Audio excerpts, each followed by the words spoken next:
This is Bam Electric Ghost, and we're live on the air with Giovanna Silvestre. How you doing Yes, tonight? hello. I'm good. Thank you. I'm excited to be here. Thank you for having me. Yeah, we love to talk to people from around the world. We've been doing that since like 2016, and I'm just thankful that we have you on the show. We do have your URL there. People don't have to. I won't have to repeat the length of it, but that will be fully clickable in the description of the podcast. Right now, we're live on Facebook, YouTube, and Twitch. If you go to those channels after the podcast is over, you'll be able to click through on that. That's just for anybody watching. If they wanted to know how to do that, so they won't have to remember. So, so there it is. The other thing we're going to talk about today is like the central theme of what we're going to talk about in this episode is the art of letting go, techniques to find your inner peace. But before we get to that, I'm going to ask a question I always ask of any guest on the show: is what motivates you, and why do you do what you do? This might sound a little silly, but like life motivates me. I am very curious about life. And I've always had this, like ever since I was a little girl. I would always ask, why? Why? Why? Mm-hmm. And I've just always been very curious about life. Okay. So I would say just the unfolding of it and how it unfolds is really it's motivating and interesting to me. Well, that's cool to have that kind of spark. I think that's the kind of creativity that a lot of people have that we were kind of talking about earlier in the green room. But like what you're an author, so my focus on maybe on the first thing what made you want to write? 'Cause some people are like they need a permission structure to be able to write. Like what made you feel like you wanted to tell your story through writing? Well, in my late 20s, I went through a really deep depression where I kind of decided if I can't get myself to feel better, I'm going to end my life because life isn't worth living if I'm feeling this way. And it got to such a bad point where it's like I was in a mental prison that I couldn't get out of. And I even thought to myself, if I was actually in a physical prison, but I was mentally free, that would feel better than being in a mental prison and being like physically free, but having that mental prison. So I was like, I have to figure this out. And so I went on this like journey and I figured it out. I got out of a depression and then I'm like, okay, let's see how good life can get. I reprogrammed my brain. I reprogrammed the way I looked at things and did things and thought about things. And it was just kind of like, okay, let's see where we can go with this.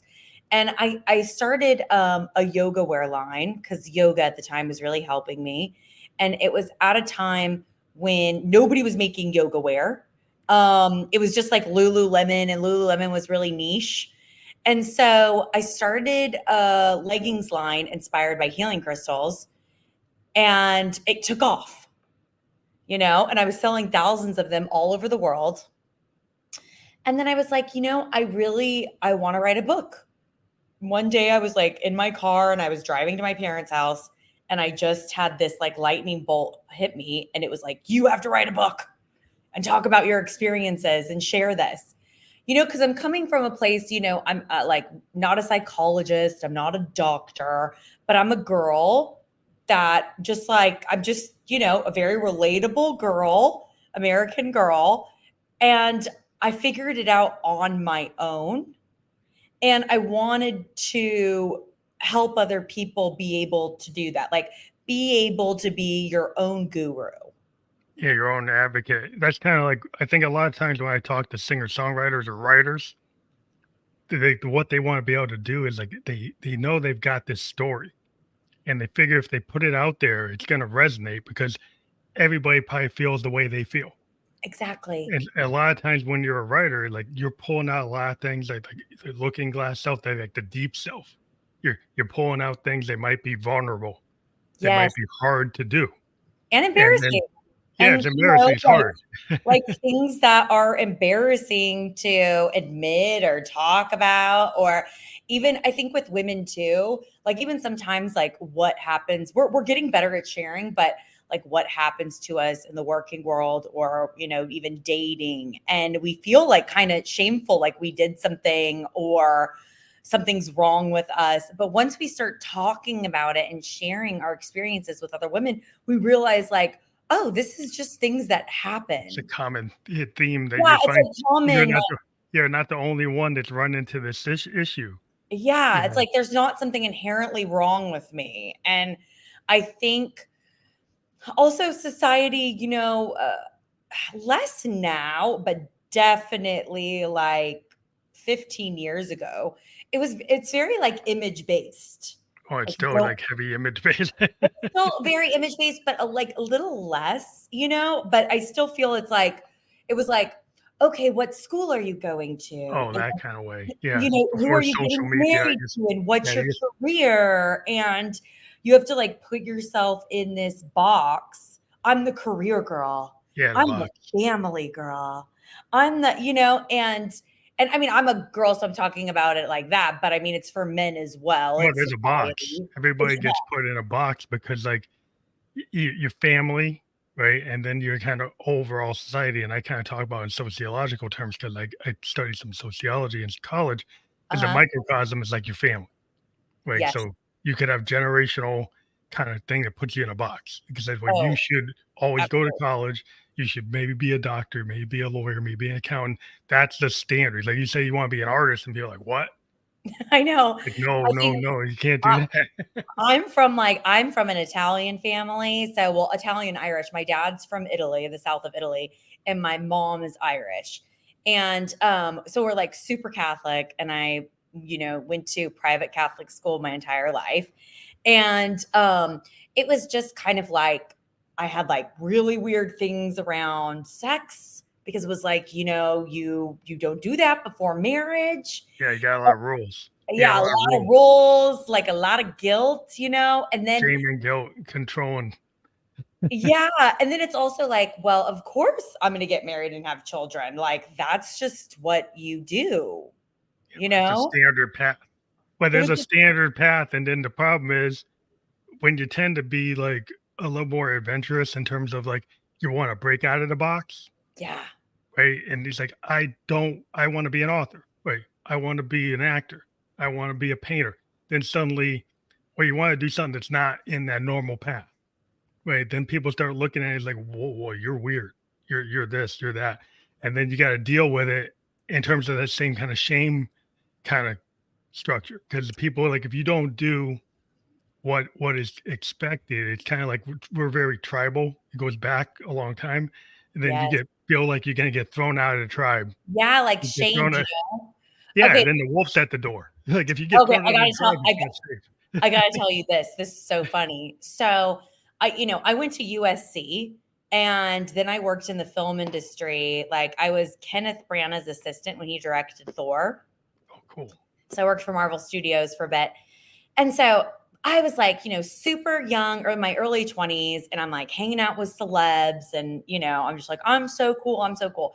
Then, as a few years go by, I went into this depression. I was like, I am so unhappy. I got to change my life.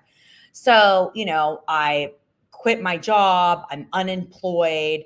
And then I started my Confused Girl blog. And then I wanted to start a yoga wear line, like I was telling you about. So I didn't have any money. So I'm like, how do I start this? So I got a job as a part-time job as an Uber brand ambassador in Los Angeles, right?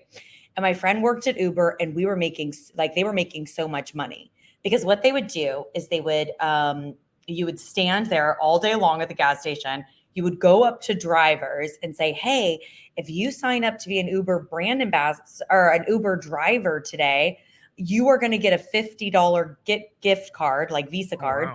and I'm going to get $50. And they would never even have to drive. They would just have to sign up to be Just sign it to get it. a driver, right? So I was making like anywhere from $500 to $1,000 a day doing this. And this is actually what helped me start my yoga wear line. But I was so embarrassed to do it in Los Angeles that I would drive an hour to Orange County Do it to there. You didn't want people seeing you do Yeah, that? I was like, I don't, because I worked in the entertainment industry for Oh, like so you didn't want them to see you years. doing that Yeah, job. I was like, I'm gonna be so humiliated if somebody comes by in their car and I'm You like, know, they see me going up to people asking them to be an Uber driver. I was like, I'm gonna be so humiliated, because again, that's that yeah. image thing.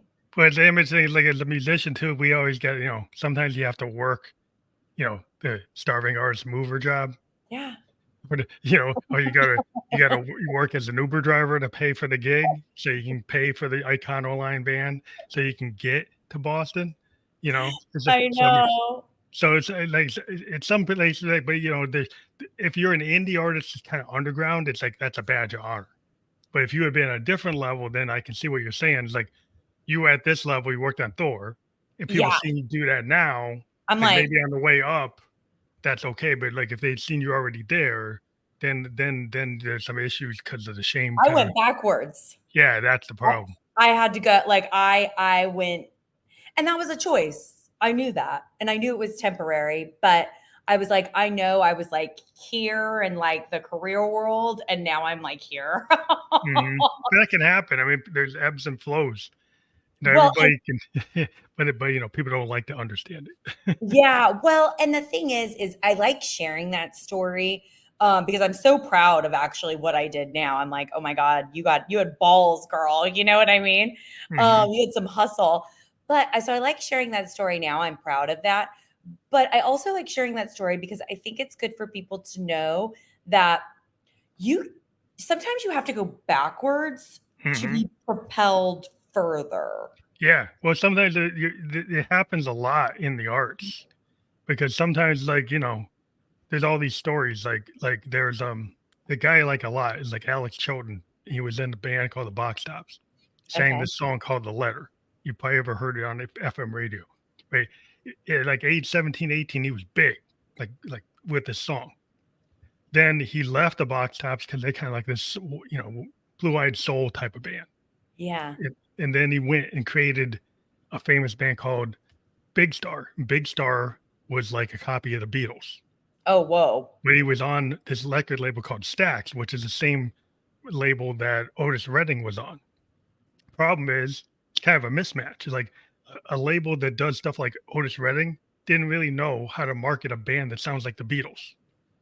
Um, So he went from being this big star with when he was with the Box Tops. The Letter is still a big hit to this day. You hear it all the time. yeah. Um, Suddenly, like that hit the albums he did for Big Star got really good ratings. Rolling Stone gave him like 5-star ratings, but they didn't sell. The only people that listened to him were other producers like Billy Corgan, all these famous people. A lot of the people from the '90s Uh-huh. actually loved that band, but they never made any money. So he went from being big at 17. By the time he's 23, he's like down. Right? He Yeah. didn't get big again until he's like in his 40s, where people found because Billy Corgan and then people from all these other bands from the '90s started name checking him in songs. Started like Paul Westerberg from the Replacements actually name checked him, saying, "Oh, there's a song called Alex Chilton," and actually name checked him. And then he got famous again. And they brought the band back and they started touring. Oh, So that's he came back like at age 45, 50. I think like, it's so cliche and like cheesy now to say like it's about the journey, not the destination. But if you don't get that, you're going to be miserable. Because if it's always about like what the ending, Yeah. you're never going to be satisfied with anything. And there's so much joy that just life, there's so much joy within life. Well, you got to And go through it. Like, if it's yeah, like the drafts of your book, right? yeah, Right. Like if you're an artist, right? Like I got like 100 demos before, sometimes 30 songs before I get the song that actually is the song. yeah, Nobody usually sees my scraps like that, right? But you got to go through it. Now you could look at it as like, well, you did 30 versions of the song. Are you wasting time? No, it's a process. it's a process. Like if you're an author, like your first 2 books might not work, right? First book could have worked, and then the third book doesn't, and then the seventh book works. It's like you Wow. don't know, but like, do you stop or do you keep on like than a work like effort. Really. And Like and if you just and show it's up and keep on working. exactly, but then here's the thing, right? If it's all about, the ending, the successful ending, if it's all about that, then if it doesn't hit the way you want it to hit, then you're going to be down. You're going to fall into a depression. Give up. I mean, you know what I mean? It could get really bad. But if you enjoy the process and you've learned from the process and you're open to what's next, Yeah. there's infinite possibilities for you, and it could go bigger than what you thought. Like, I have the craziest story with this book. Like, it's really insane. I don't know, should I get into that now or Yeah, yeah. Because you're telling us yeah? some of the story. There's sometimes like I think what you were saying is like you have to do it because you love it. Like I'm a musician because I love it, not because I want to be in the top 10. Now, if I end up in the top 10, that's cool. But I'm gonna keep on playing until I'm like not can't play because Yeah, I like to exactly. play. Because it's the way you express joy within your existence. And if you're not having some kind of joy and fun here on earth, you're not doing it right.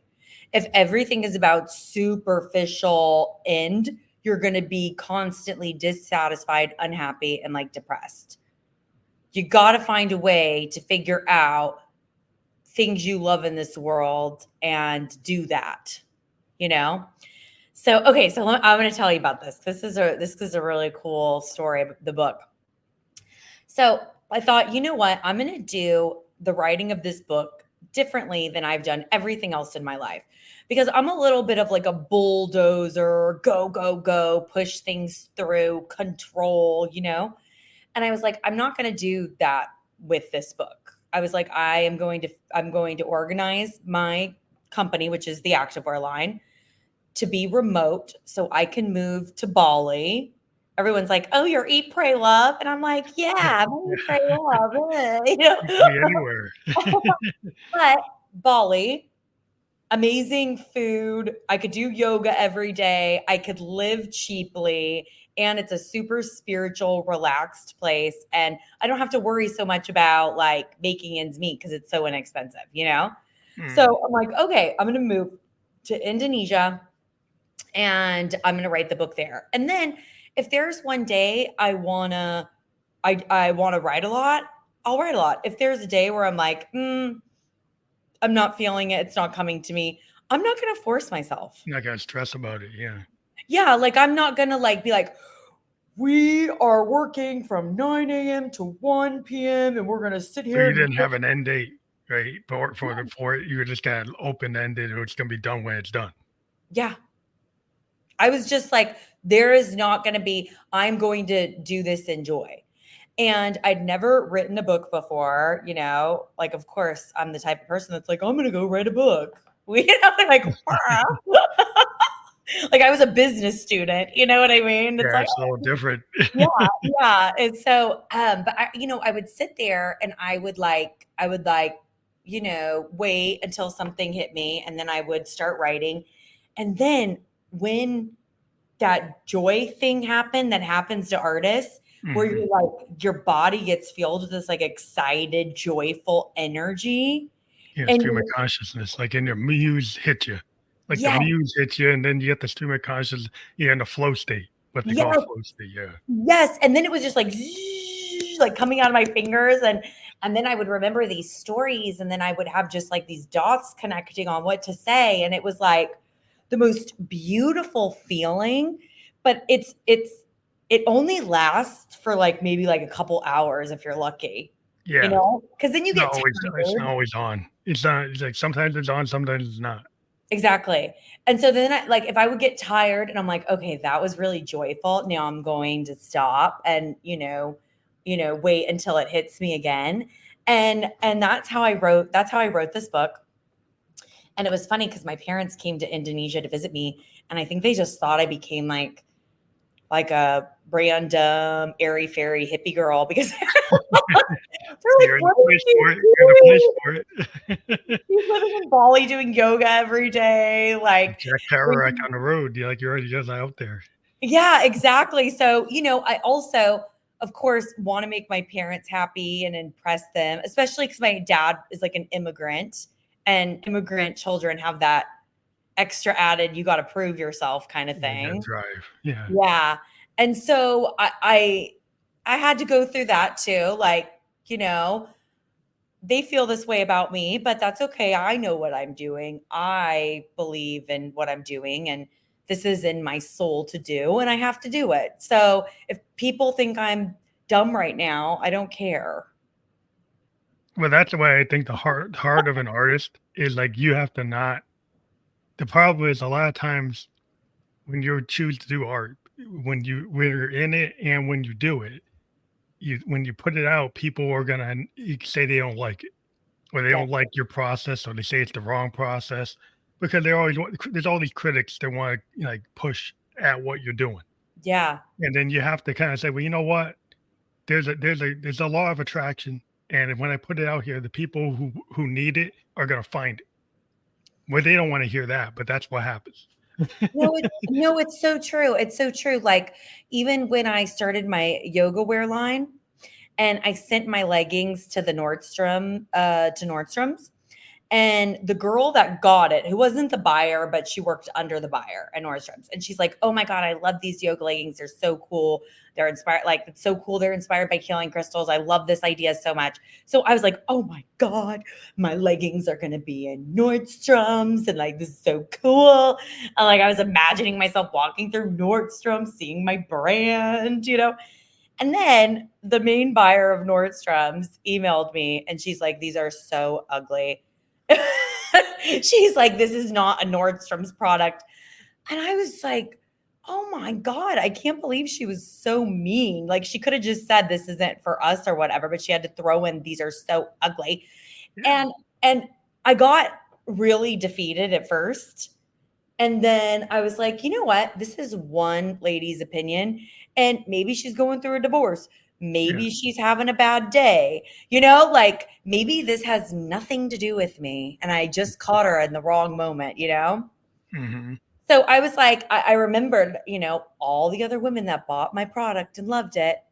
And I was like, I'll concentrate on them. Yeah, that's all you gotta do. Cause I mean, you just take it as a feedback loop. There's always somebody, when Dylan was around, everybody said, well, you can't have a voice like that.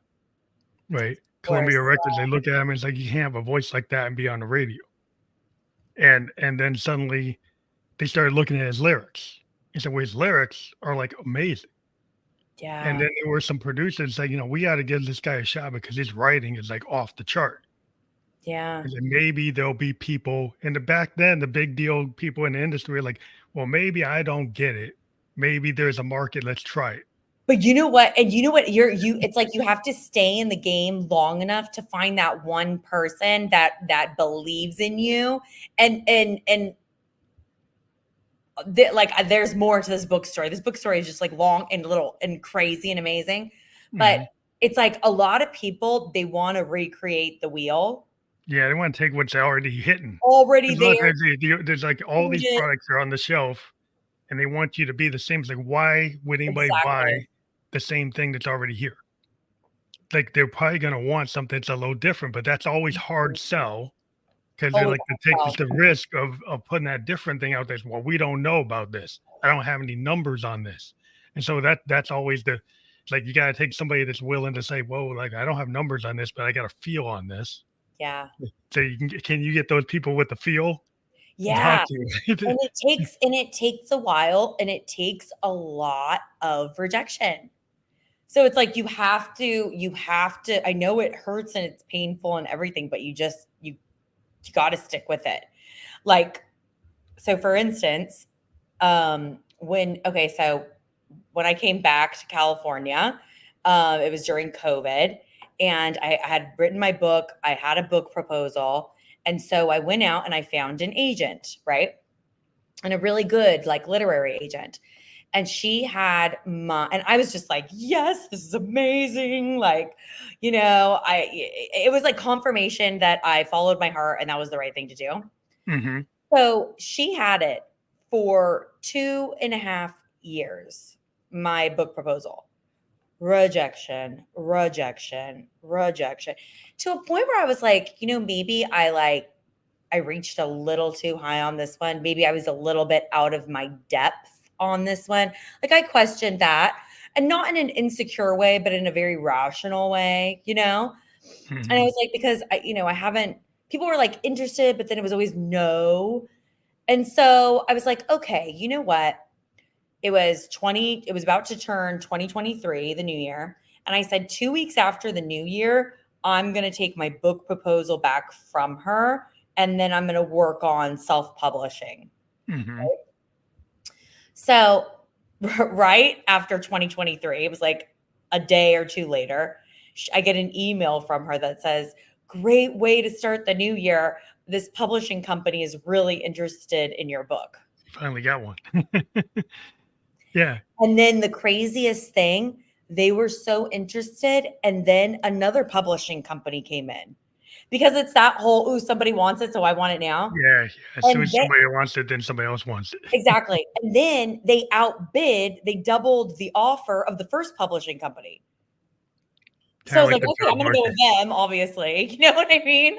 Yeah, Like, well, yeah, it's like I'm an IT consultant and, like, I have a certain skill set for software, yeah, and then suddenly sometimes there's a drought, and then suddenly everybody needs what I know how to do.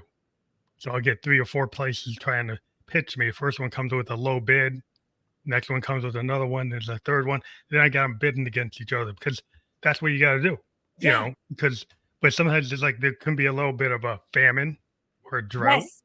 and then suddenly, And boom, then it all pops the up. exactly. And so you like during the famine, you got to keep the faith. I swear the universe tests us to see how strong we are with this, you know?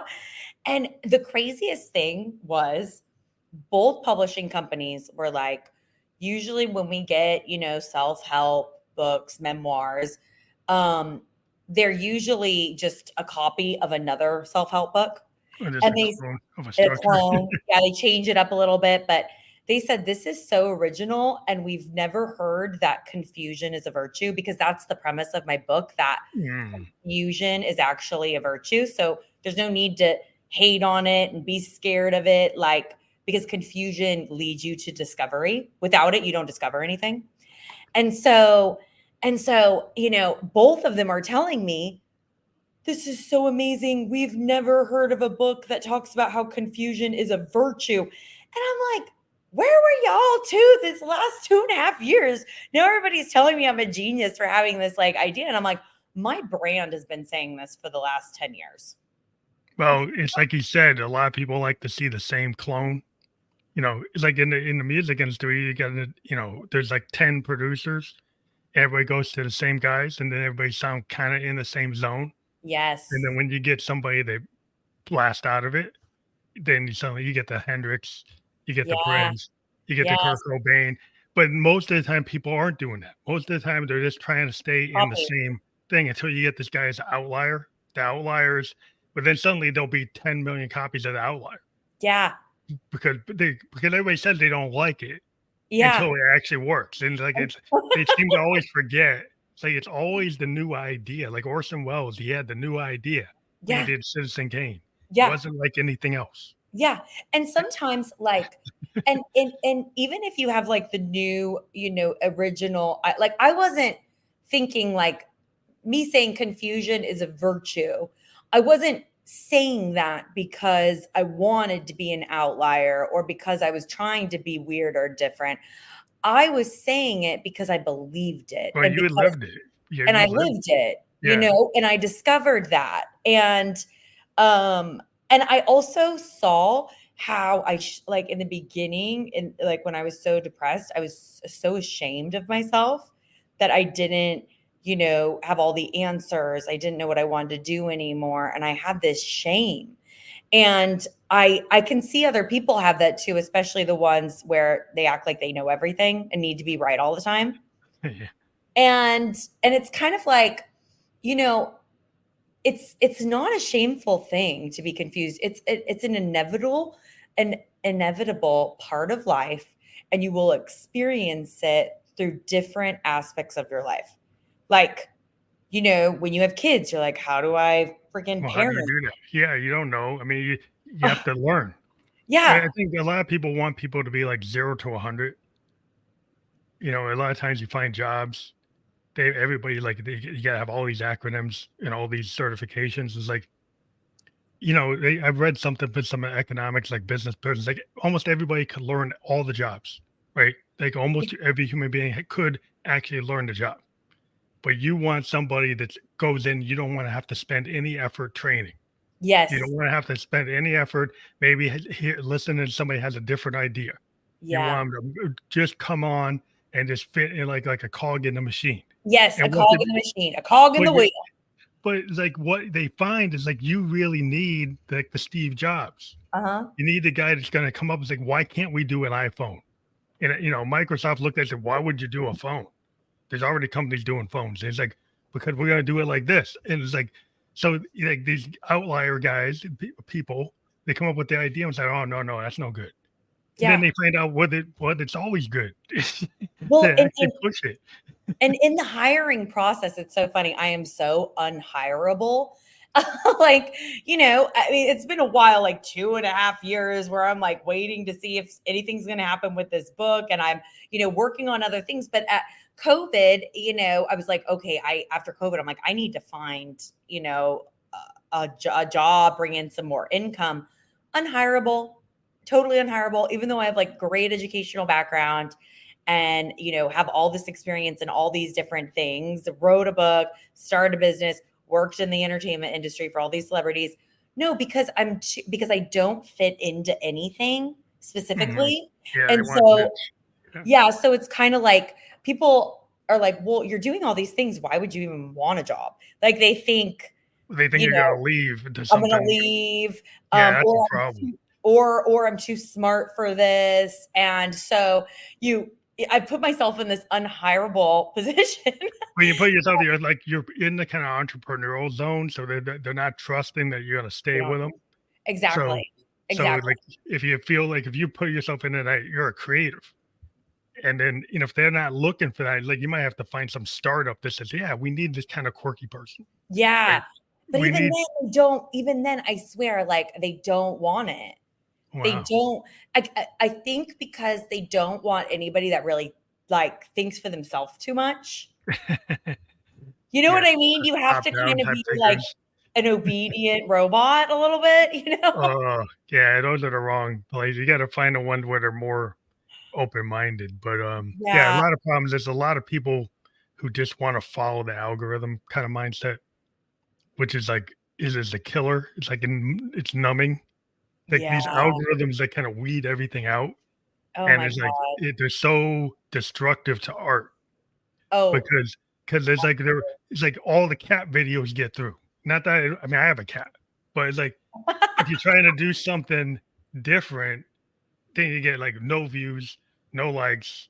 But you do that cat video with the same song everybody else does, then 100,000 views, 100, yeah. It's 200,000, almost like they're 500. programming us to be like sheep that follow the herd kind of You got thing. to follow that. What's the hottest thing? And they even tell you, use Yeah. these songs because these are the hot songs. Like, well, what if I want to use something that I like?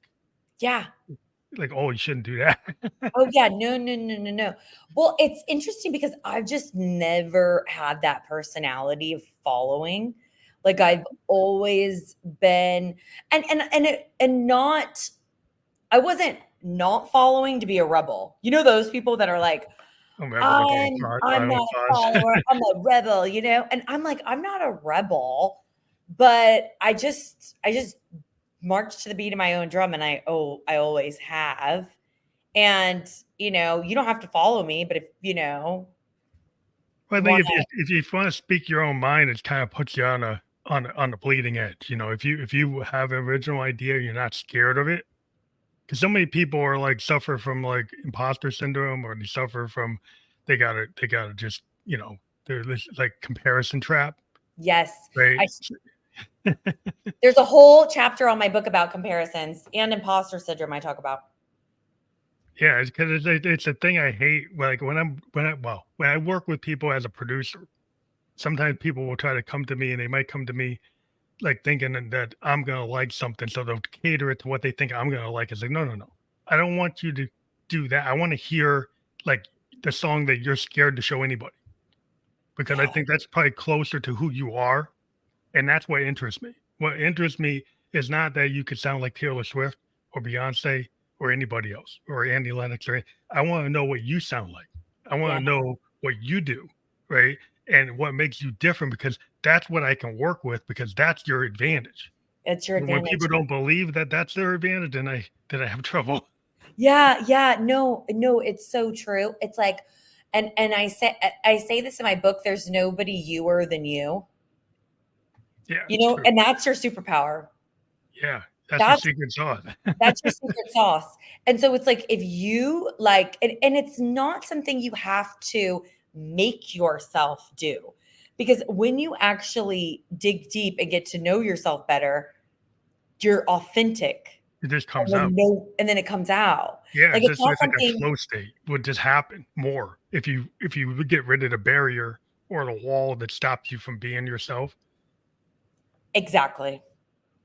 That's why I find is like the closer I get to like I knew a lot of kids is like well I gotta sound like Jimmy Page or I gotta play like Bonham or I gotta play like this. And I was like there's already a Bonham. There's already Jimmy Page. Like you need to focus on what you can do. And I've always Mhm. come it's kind of like the punk aesthetic, right? The idea that you could be like Joey Ramone or you could be like the Sex Pistols or the Clash and you could just go out and we Yeah. have a voice like Joe Stummer and just be authentic, right? And Yeah. he's not trying to be Freddie Mercury because he can't, because Yep. Freddie Mercury is Freddie Mercury. But Joe Strummer has a unique voice as a punk rocker. He's like he's willing to just say, well, that's what it is. It's not Yeah. perfect pitch. It's not in pitch at all. But that's the fact is that it was authentic and it was honest and it felt real. Yeah.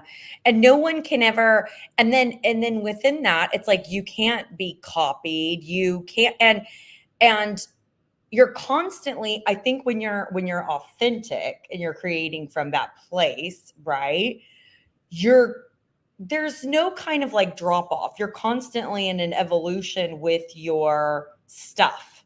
It's always Yeah, 'cause changing yeah, and you're just evolving. kind of You don't yeah. have to go, oh, let me think about the new next hot thing that's gonna like take. Because if you're evolving with your stuff, that all evolves too. And also whether something takes off or doesn't, you kind of don't care because you're enjoying the process. But if you're there because you're like I like music and I want to be in music regardless. Now, if you're like there, like I gotta hit the top 10, I gotta sell 1,000,000 units, I gotta get on see this stage, right? Well, then like you're gonna hit things where you don't make it, where you don't hit those goals. Yeah. And then I knew a lot of guys like the guitar, they never picked up the guitar again, right? Because they didn't get past playing at the pizza place. And because if they couldn't get the gig in New York or get the gig in LA and they only playing in Springfield, Ohio or Yeah. Springfield, Mass. Like, well, then I didn't make it. Then the guitar just stays in the case. But if you care about, you just love picking up that guitar, then things will happen.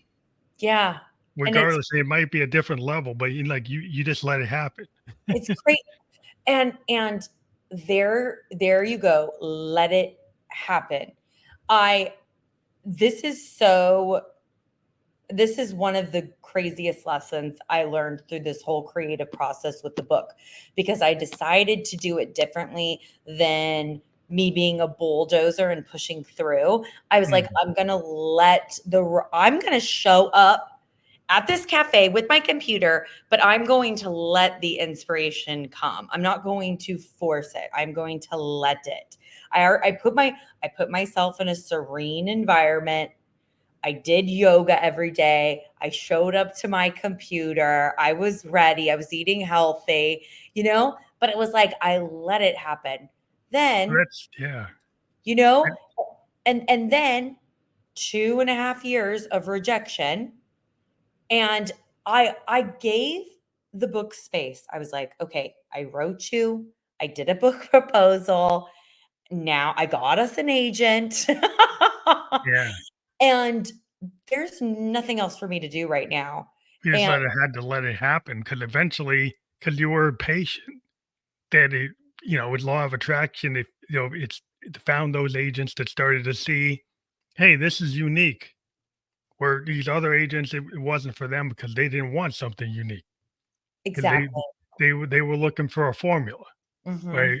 And so because you were patient and said, "Well, I have 6 months and I'm done. I'm pulling it," right? Then you would have made a mistake. It's like if I let it stay Oh, there, it actually found its audience. wow. Yeah, which that's a lesson, that you That have to is that is that's a big such lesson. that's such a huge lesson because I'm not naturally patient. Like I would say I am naturally very impatient. And I am naturally a person that's like, okay, if it's not going to happen, I'm going to make it happen, you know? And like I said in the beginning of this conversation, I did the opposite of what I would normally have done in the past with projects. I did this in an opposite way because I felt like this was too special to, Mhm. like, hold on to too strongly, and it's almost like when you try to control something and hold on to it, you kill it.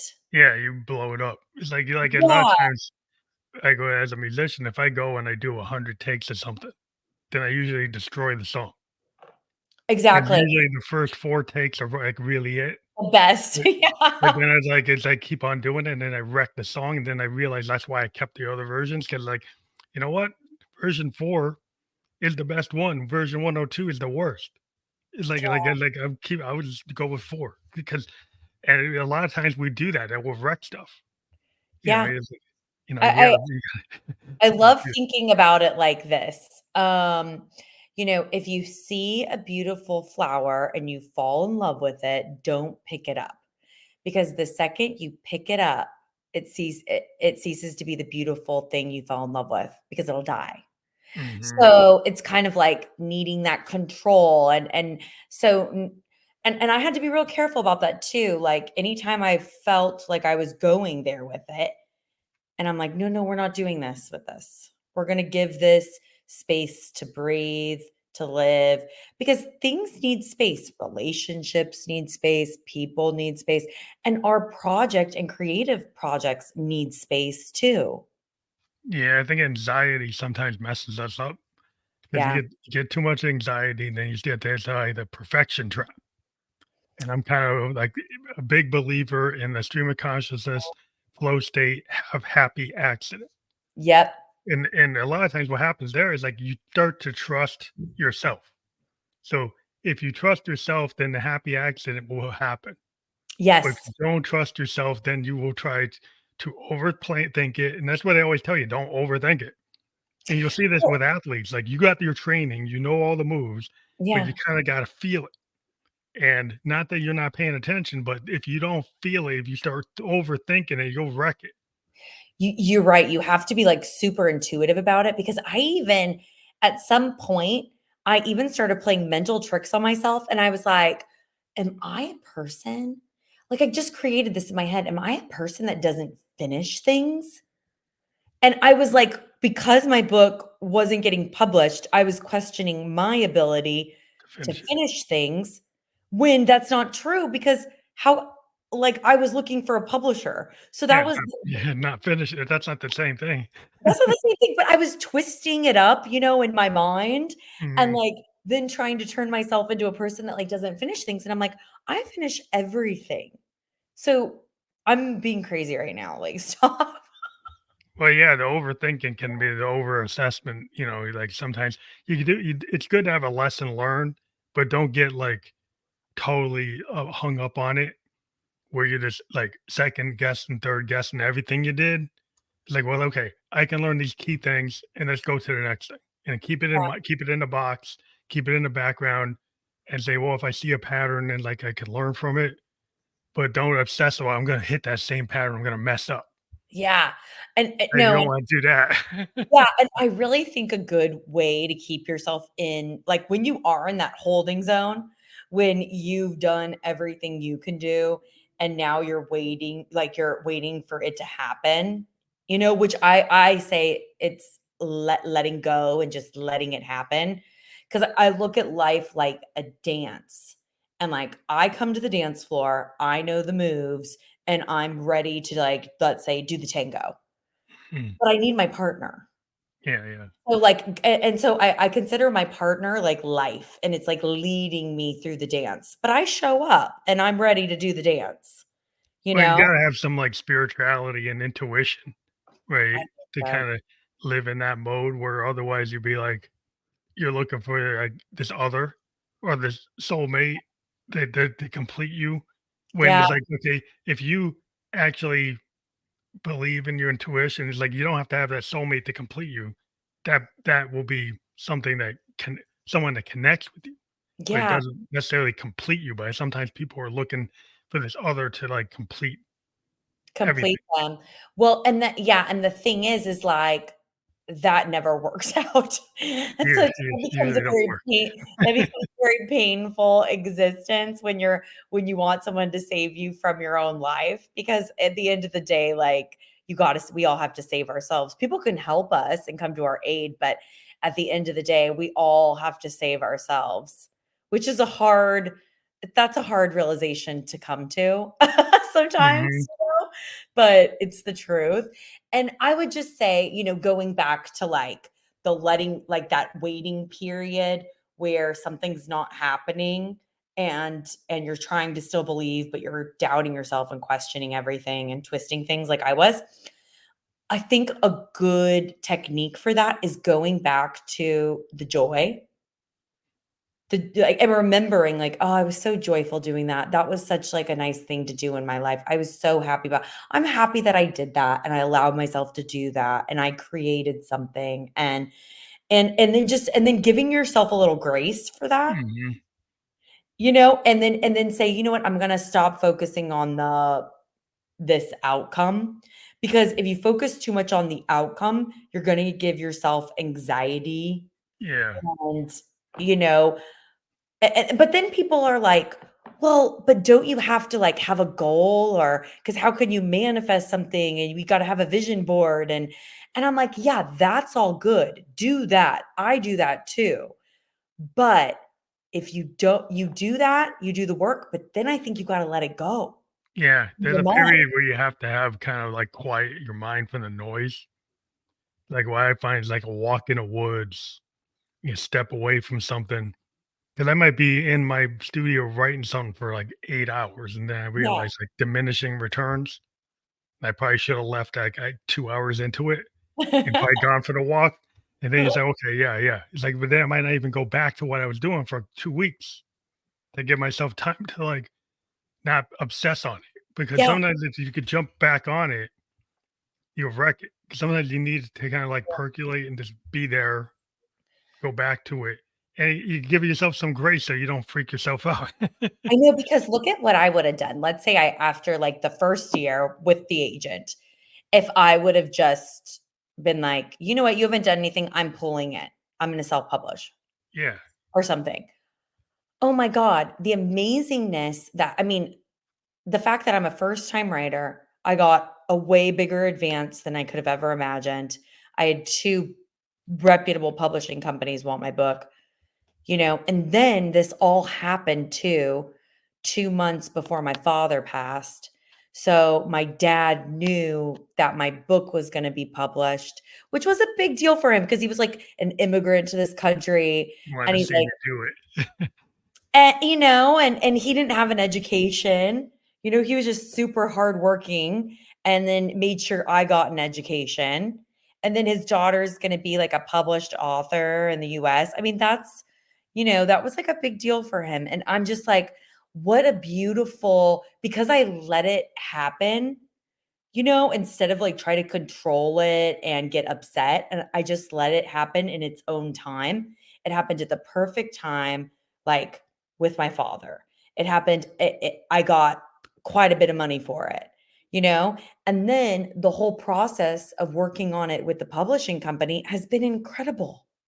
Well, it gave you like if you hey, when you're it's like if you're working with a label and everybody say they don't like label, but there's something about having the process. Like say if you have an agent, you have the people, the editors, you have somebody who does the cover. It's just like the same thing music. If you got the recording engineers, you got your producer, you got the marketing team, got the people who design the cover or your record, design the cover of your book. This feels like okay, I'm actually in the process. Yeah. And it feels like, well, this is like legit. Yes. Yeah, I know that's exactly what I said. I was like, I just met with like the PR and marketing team, and I'm like, I have a team? And then I was like, I feel so legit. And they're Yeah, like, you yeah. are legit. They're like, girl, you are. It's cool if you could do that yourself, but then you're putting on a lot of hats, and sometimes, like, are you able to wear that hat? Like, I when you ask people, like, to try to run everything themselves, Yeah. are you the best at SEO? Are you the best at A&R? Are you the best at marketing? Are you the best? Probably not. You might be the best No. at writing a song or Yeah. writing a book, but you're Yeah. probably not good at those other things. So Exactly. then you're gonna maybe not make the right decisions. Well, I and it's so it's exactly, and that's why it's so cool to have a team, and I have to say, like, more than anything with this whole experience, I just have gratitude because, I know what it's like to have to do your own SEO, your own website, all your own designs, hustle, marketing, social media, taxes. I mean, Yeah, it's a you know what I lot. mean? It's like So everything on your own because you don't have any money, and you have like you're just starting out. So it was like I was working 24/7, and then now it's like, oh my God, I'm so grateful for, the graphic designer who designed the cover, the editor. I mean, there's so yeah. many people involved in this. It's crazy. It's like a village. Well, I think what's cool about it is like as an artist, then potentially, like if you want to write another book, you got the space, that's like why I actually can create because I got a team. So I ain't Yeah. gotta worry about those things. Mhm. Where a lot of times if you're like self-published or you know, um, out there as a self-published like musician, like you gotta do everything. It's DIY, Yeah. you got, and it's like Yeah. Do it yourself. it's all it's a lot of work, and so then you can't do as much art. You Yep. spend so much time on one piece of art, and you could do other pieces of art. Yeah. So so then you can focus, or you can focus on actually being like not on as much on the business side and more on like the life side. Like there's other things I want to do. Yeah, exactly, exactly. No, and, again, so grateful, and then also, I already do have an idea for a second book, and, like, I'm, like, so excited to start working on that. But I'm going with the flow. I'm like, "Okay, it's not exactly the right moment right now because 'cause I'm concentrated with, like, promoting this and doing the things with this, but when the time comes, I know it'll be right, and I'm on it." So with the whole Hollywood connection, are you thinking of any way that this would get into any other media form? Oh my god, I just love you, absolutely. Yeah. Oh, yeah. Oh, yeah. I kind of wrote it with the intention of it kind of being a TV show, like a little series, Mm, that'd be cool. Confused Girl. I just think so many women will relate. There's a lot of places that you can, now they have all these networks. It's not just Yeah, the free networks. You got all these like Netflix and Hulu and Amazon. They got all these places that you could send, all of them. There's so many different places that potentially you think you could get, and they seem to want a lot of content. You know, exactly. Exactly. So, no, that is definitely here. that's cool because I'm Yeah. always into this idea of, you know, just taking things and trying to market, like even our music, like sync licensing. Like I've been writing a lot of music that kind of fits like video games. Just Yeah. like just write a lot of things that are like sound like themes to Nintendo or Sega games or something, Uh-huh.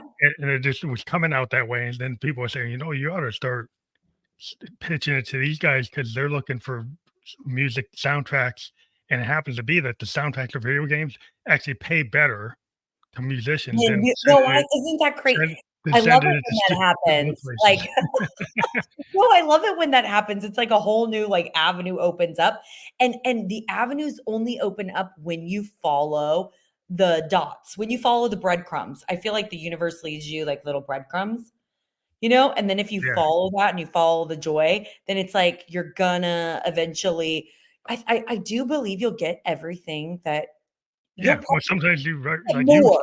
You'll get you more. went to Bali and you started writing a book that felt like you, right? Yeah. People, if you get and if you're a musician or a painter and you say, "Well, I'm going to do something that feels like my authentic self," and then you kind of go dive into it and you say, well, it doesn't seem like there's a market. And then suddenly the market appears when you put it out there in the world. Like it does appear because Yeah. there are people actually are looking for exactly what you did. Mhm. You might not believe it, but they are. Yeah, and you don't know until you try. Yeah, I think that's the big thing about trying to, find that peace of mind through art. Like I've always felt that art is very cathartic, and I get my Oh, peace of yeah. mind by kind of working through it. And it seems like that's what you do too. Yeah. No, definitely, and I do believe that we are all inherently creative because I think life is creative. Like, every time we step outside, we're creating our life, Hmm. and we get caught up into, like, the routine, so it just feels very robotic and boring and routine, but once you kind of realize that and, like, step out of that, do something a little bit different that day, it's like you are in constant creation. Well, that's why I love talking to different people, kind of giving me a different perspective. And as a writer, the more people I meet, the more material I get into my subconscious because Yeah. I keep on getting these different points of view Yeah, from yeah. these different individuals I've interviewed, like yourself, and then that makes me think because it's like I'm Mhm. not just speaking what I think. I get to hear Exactly. what you have to say, right? And then you're giving me the experience of your life, and then we're relaying that to the audience through the podcast. And that's why I love the podcast form because we get to talk for at least an hour and kind Yeah, of dive deep into like who you are and why you do what you do. yeah. And then that the world gets to see, wow, that we're having this authentic discussion. It's not some infomercial. Yeah, exactly, exactly. No, I love that, and I was actually thinking that because I mean, I've done podcasts before, but it's been a while.